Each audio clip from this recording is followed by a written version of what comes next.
Турските власти го уапсија менаџерот на кафетеријата на опозицијскиот вестник Џумхуриет поради навреда на председателот Реџеп Тајип Ердоган. Имено како што изјавија неговите бранители, тој рекол дека нема да го послужи Ердоган со чај доколку влезе во неговата кафетерија. Шенол Буран, која води кафетеријата на Истанбулската канцеларија на Џумхуриет, вестник кој е критички настроен спрема власта, бил приведен откако полицијата влегла во неговиот дом. Kolumnistот на овој вестник Шукран Шонер вели.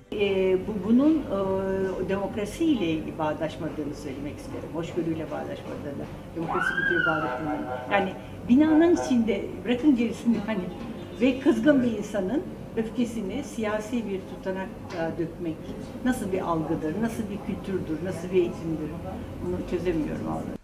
Навредувањето на председателот е казливо во Турција и за ова дело може да се добија до 4 години затвор.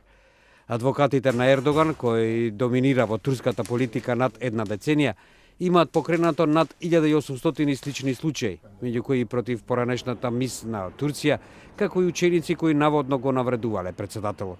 Буран бил уапсен откако полицаецот кој се грижал за безбедноста на вестникот изјавил дека слушнал како тој навредливо зборувал за Ердоган и оти рекол дека нема да го послужи со чај ако некогаш ја посетил кафетеријата. Според судските документи, Буран демантира дека го навредувал председателот, но потврдил дека реколот и не би сакал да го послужи со чај. Буран изјавил и дека веќе 2 години бил во Кавгаз со полицаецот. Advokatот на Cumhuriyet Abbas Yalçin veli. Son zamanlarda bu Cumhurbaşkanı'na hakaret suçlarında zaten çoğunlukla tutuklama tedbirini uyguluyorlar.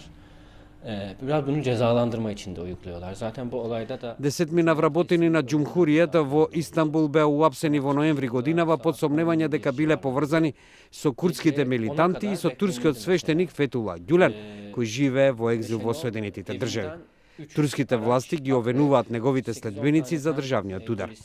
Од пучот во јули до сега се уапсени над 110.000 луѓе. Властите им го имаат замрзнато иметот на 54 новинари кои се под истрага или во затвор за поврзаност со Ѓулен, кој пак ги отфрлал винувањата.